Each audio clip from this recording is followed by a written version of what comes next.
huge shout out to this video sponsor, Raid.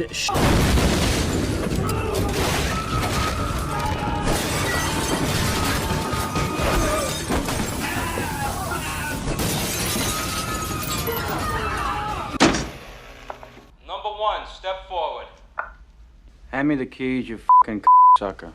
Number two, Give me the fucking keys, you fucking sucker motherfucker! knock it off. Number three, step forward. How many keys, you sucker? In English, please. How many keys, you sucker? What the f? Well, all I wanted to do was meme on Tim Pool and sell my coffee while he was standing out in the cold as officers swept his home for the 10th time, as this person who continues to SWAT creators.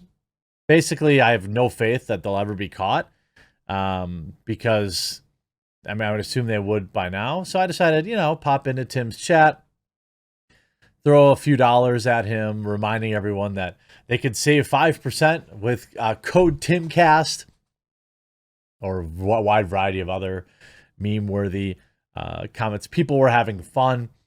Chat was, I think, for the most part, got the meme. And then I got a phone call. I didn't see the phone call. They called me twice. Didn't notice. I was actually just interacting in the chat.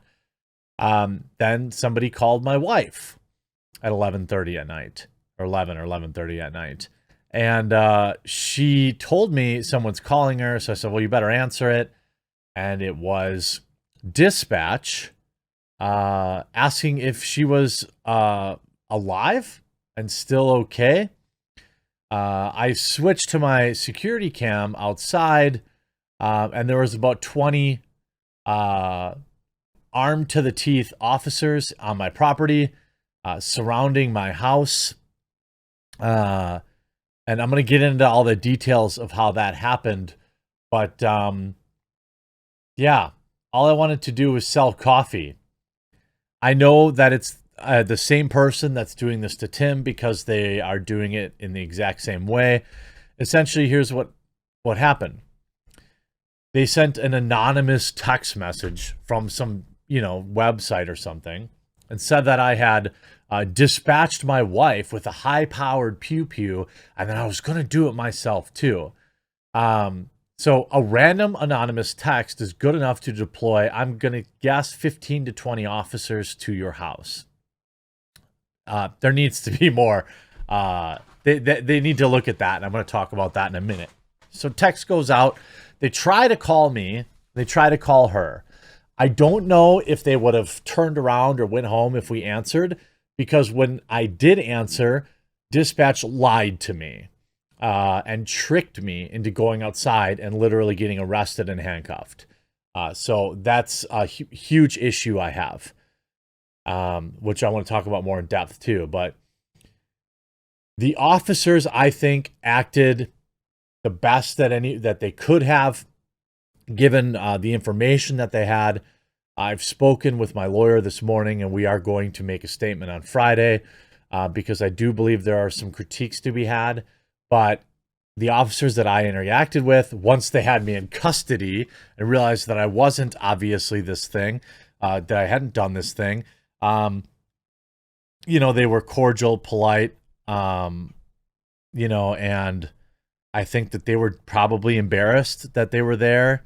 I think one of the officers, there was a point where I was like imploring them. I'm like, you guys, this is, I'm a content creator. Look at my YouTube channel.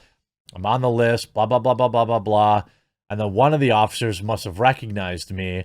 And then within like a minute of that, the handcuffs were off. But there were some scary issues. Also, for the 10th time happening to Tim Pool, where people have to sweep the house. I know I'm memeing about it. Seriously, today, you use code SWAT at coffeebrandcoffee.com on single orders of either hot cocoa, coffee, or our 6 brand new teas, or we'll give you 10% off all reoccurring orders to help offset, the meme of it all.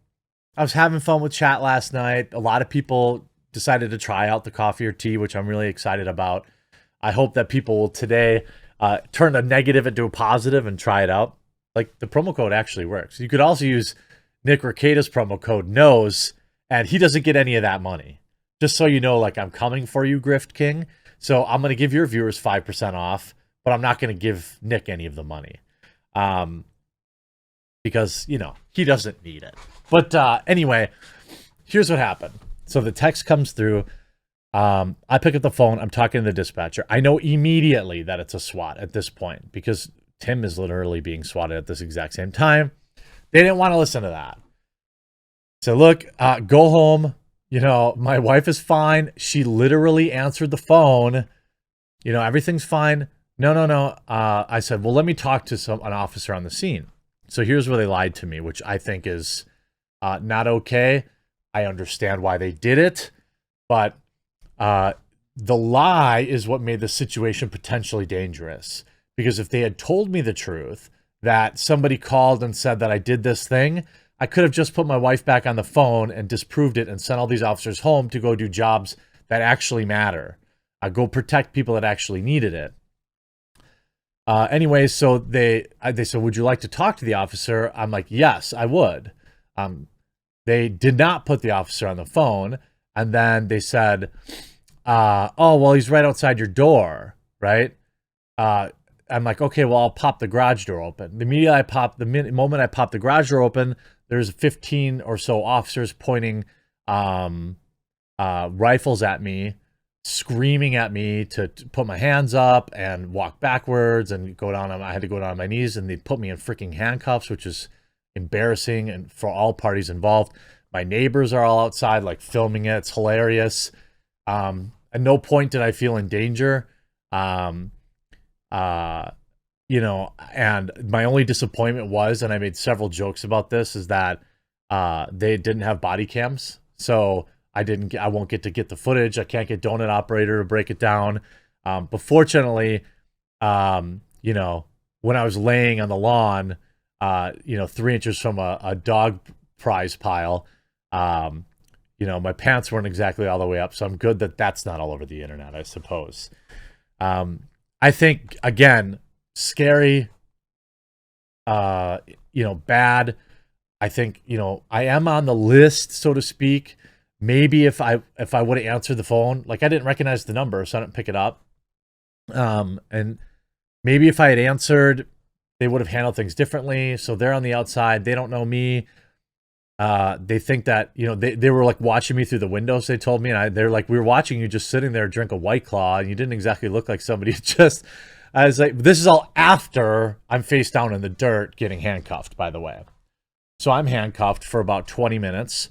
I'm at this point getting very mad, and irritated and angry. And I'm very worried, for my wife. Because she has no idea what's going on. She's in the house.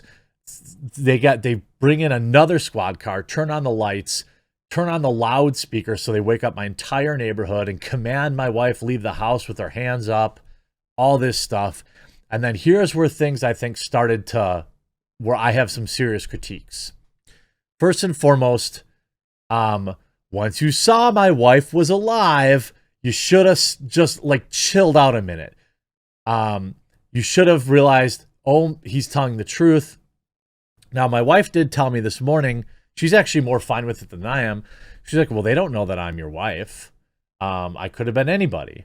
And I was like, okay, I guess, right? But the problem I have is they handcuffed her. That's not okay. I mean, this is somebody that is potentially, did you think she was a zombie? Did you think she was a zombie, a flesh-eating zombie back from the grave?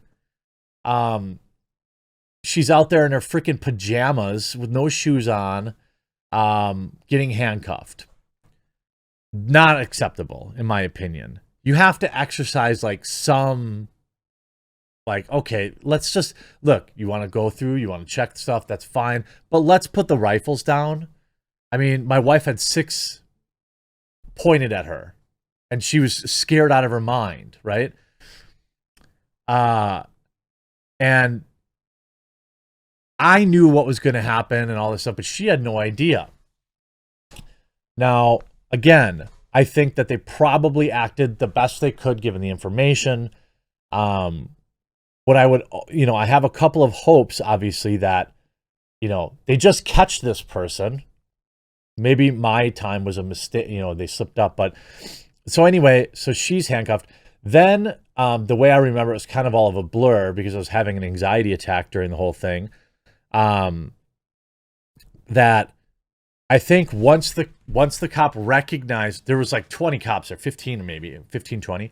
One of them recognized me and then they kind of disappeared. And then like my wife was immediately out of handcuffs and then I was immediately out of handcuffs. So somebody there recognized me. So shout out to you. I assume you're probably watching this video. My wife was probably in handcuffs for like 30 seconds or a minute. But I mean, I was in handcuffs for like 20 minutes and I'm 40 years old. And I've never, ever been in handcuffs my entire life. So outside of the bedroom. So like, it was not a fun experience for me.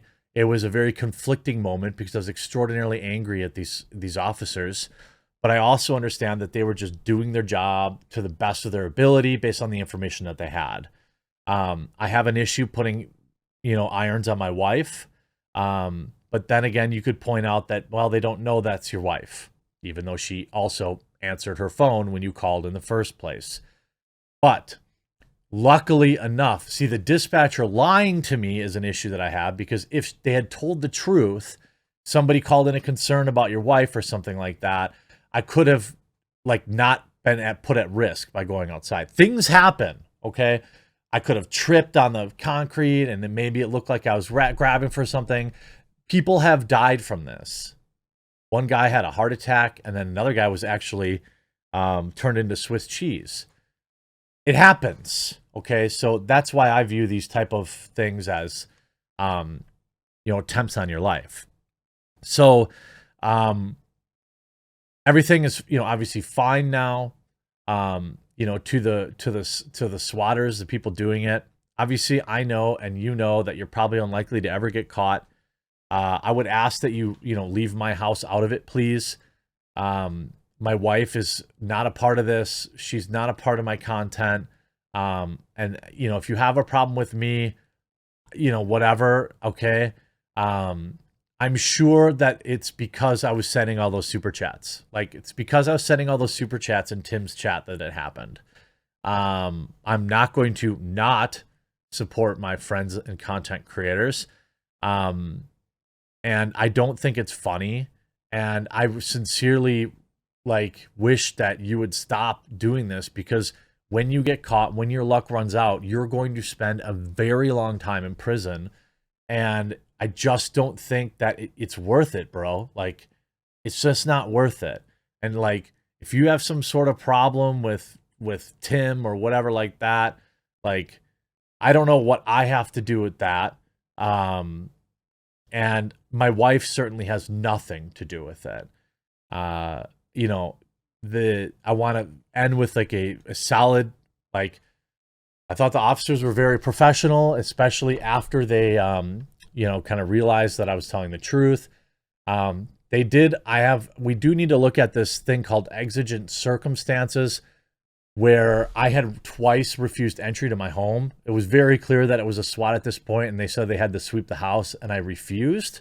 I know my rights. I said I do not consent to any searches. I refuse you entry to my house.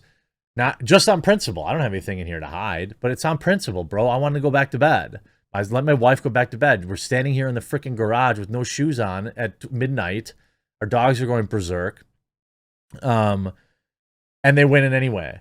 And they have this thing called exigent circumstances, which means basically if they have reason to believe that there's a major issue going on, they can enter your home. Well, I don't believe that they had exigent circumstances in this particular case because we were both out there. They knew that there was a crank call and they still went into my house. I'm not okay with that whatsoever. I refused it several times and they got edgy and angry. One of the officers got angry and snippy with me. It's, and they have the right according to this exigent circumstances stuff, but boy, that really seems ripe to be abused by law enforcement.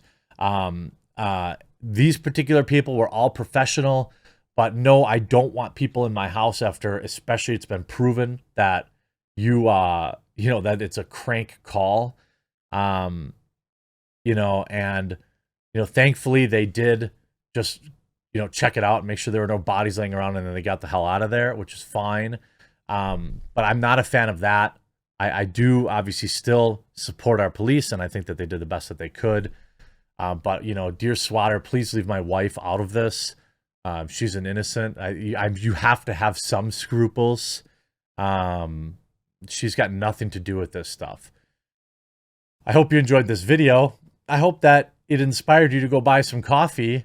And I guess I'll keep you posted with my official statement on Friday.